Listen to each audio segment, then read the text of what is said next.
এখন বাজে সকাল 9টা বন্ধুরা। তো আমি চলে এসেছি আজকের ব্লগ নিয়ে।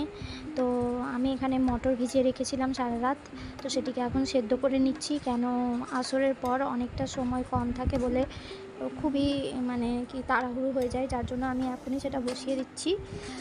আসসালামু আলাইকুম বন্ধুরা, আপনারা সবাই কেমন আছেন? আশা করছি সবাই ভালো আছেন। তো রোজার মাসে সবাই মনে করে যে একবেলা খাওয়া নেই মানে কাজও কম, কিন্তু না, রোজার মাসে সবথেকে বেশি কাজ থাকে ইফতারের প্রিপারেশন করা, তারপরে সেহরির প্রিপারেশন করা, কাজটা একটু এক্সট্রাই থাকে। তো আমি এখানে মটরটা বসিয়ে দিয়েছি সিদ্ধ হওয়ার জন্য, নুন আর হলুদ দিয়ে। নুন সামান্য দিয়েছি আর হলুদ দিয়েছি। মটরটা সিদ্ধ হতে একটু সময় বেশি লাগে বলে ওই জন্য আলুটা দিইনি, আলুটা পরেই দেবো আমি। আর এখানে এই যে দেখিয়ে নিচ্ছি, এটা আমার গ্রাম থেকে আলু এসেছে। এটা হচ্ছে সুগার ফ্রি আলু, যেটা আমার দাদা চাষ করেছে গ্রামে, বর্ধমানে।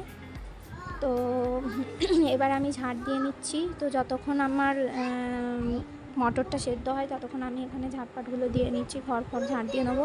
কেন শুধু একটা কাজ নিয়ে পড়ে থাকলে হবে না, অনেকটাই দেরি হয়ে যাবে। আর এদিকে দেখুন আমি এবারে রান্নার জন্য চলে এসেছি ঝাঁটপাট দিয়ে। তো এখানে আমি আজকে রান্না করব পটল দিয়ে গরুর গোশ রান্না। তো পটলগুলোকে বার করে নিয়েছি, আর এই যে ফ্রিজের মধ্যে গোশ রাখা ছিল, তো গোশটা আর একটু ছাড়তে সময় লাগবে, একটু জমে আছে। তো ততক্ষণ আমি এইদিকে তরকারিগুলোকে বেছে নিচ্ছি। তো পটলগুলোকে আমি ছিলে নিচ্ছি তাড়াতাড়ি, আলু পেঁয়াজ সব ছিলে নেব। আর আমরা মোটে 2-3 জন লোক, তাই আমি একটাই তরকারি করি। আর এদিকে এরা আব্বু আর মেয়ে দুজনেই উঠে পড়েছে, তো বিছানাটাকেও আমি এই ফাঁকে তুলে নিচ্ছি।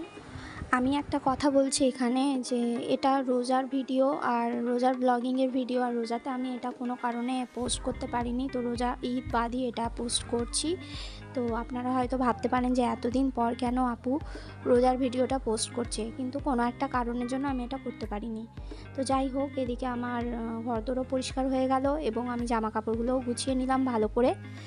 আর ওদিকে আমার রান্নাও মোটামুটি হয়ে এসেছে, তো ঘরটাকেও আমি ভালো করে পরিষ্কার করে নিচ্ছি।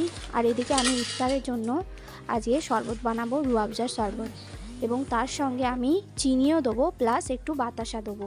এতে কি হবে, বাতাসা দিয়ে জল দিয়ে মিশিয়ে যে ড্রিঙ্কটা হয়, সেই ড্রিঙ্কটা পেটের পক্ষে খুবই ভালো হয়। তো আমি ভাবলাম আজকে তাই করি।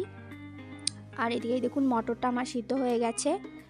তো এটাকে আমি যেভাবে সবাই ঘুগনি বানায় আমি সেইভাবেই বানিয়ে ফেলবো। আর এদিকে আমি একটু চা বানাচ্ছি আমার মেয়ের জন্য, ও ঘুম থেকে উঠেছে, ওকে একটু চা বিস্কুট দেবো বলে। তো আপনি ভাববেন হয়তো এতটুকু বাচ্চাকে কেন চা দিচ্ছে আপু, ও সব সময়ই দুধ বিস্কুট খায়, তো একটানা একঘেয়েমি লাগে একই রকমের খাবার খেলে। তো বড়দেরই একঘেয়েমি লাগে, তো বাচ্চাদের তো লাগবেই। তো সেই জন্য মুখের টেস্টটাকে চেঞ্জ করার জন্য আমি মাঝে মাঝে একটু পাল্টে দিই। তো এই দেখুন এরা দুজন বসে বসে খাচ্ছে, আর ও বলছে আমি খাবো না চা ফা। যাই হোক, তো ওদের কথাটা একটু শুনুন। জিজ্ঞেস করো কেমন আছো সবাই। বলো আমার স্কুলে ছুটি হয়ে গেছে। বাই করে দাও, বাই করে দাও।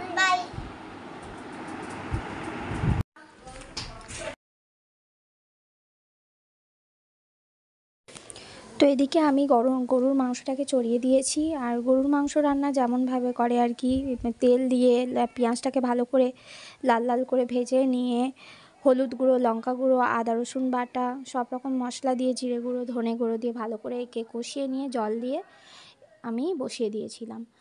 তো এদিকে আমি ইফতারের জন্য আলু বড়া করছি। তো এটা আসরের পরের আর কি ভিডিওটা, ওটা করতে করতে ওই ভিডিওটা করতে করতে আধ করা হয়ে গেছে। যাই হোক, তো আলু বড়া এখানে ভেজে নিচ্ছি একে একে। আলুগুলোকে একদম পাতলা পাতলা গোল গোল সাইজের কেটে নিয়েছি, আর বেসনের মধ্যে ডুবিয়ে যেমন করে ভাজে সেরকম করে ভেজে নিচ্ছি। আর এদিকে আমি চাও বসিয়ে দিয়েছি।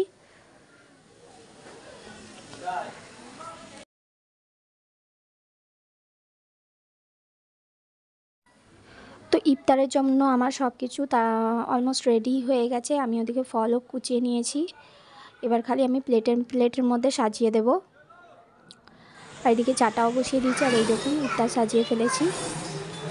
আর এটা আমার শ্বশুরমশাইয়ের ইফতার, যেটা আমি নিচে গিয়ে দিয়ে আসবো। উনি পায়ে ব্যথার জন্য ওপরে আসতে পারে না, তো ওনার খাবার আমি নিচেতেই দিয়ে আসি। আর এই দেখুন আমাদের ইফতার। তো আজকের ব্লগটা এখানেই শেষ করিনি, আর কিছুটা পোর্শন আছে। তো ইফতার করার পরে দেখুন, নামাজ ফামাজ পড়ার পরে যা মানে মেয়েদের কোনো ছুটি নেই, মেয়েদের কাজ একটানা করে যেতেই হবে। কতগুলো বাসন কুসুম জড়ো হয়েছে খালি দেখুন। তো এগুলোকে ধুয়ে নিলেই আমার কাজ প্রায় শেষ হয়ে যাবে, তারপরে একটু আমি রেস্ট নেব। তো আজকের ব্লগটা আমি এখানেই শেষ করছি। কেমন লাগলো জানাবেন কমেন্ট করে, আর যদি চ্যানেলে নতুন থাকেন তো প্লিজ আমার চ্যানেলটিকে সাবস্ক্রাইব করবেন। বাই বাই, আল্লাহ হাফিজ।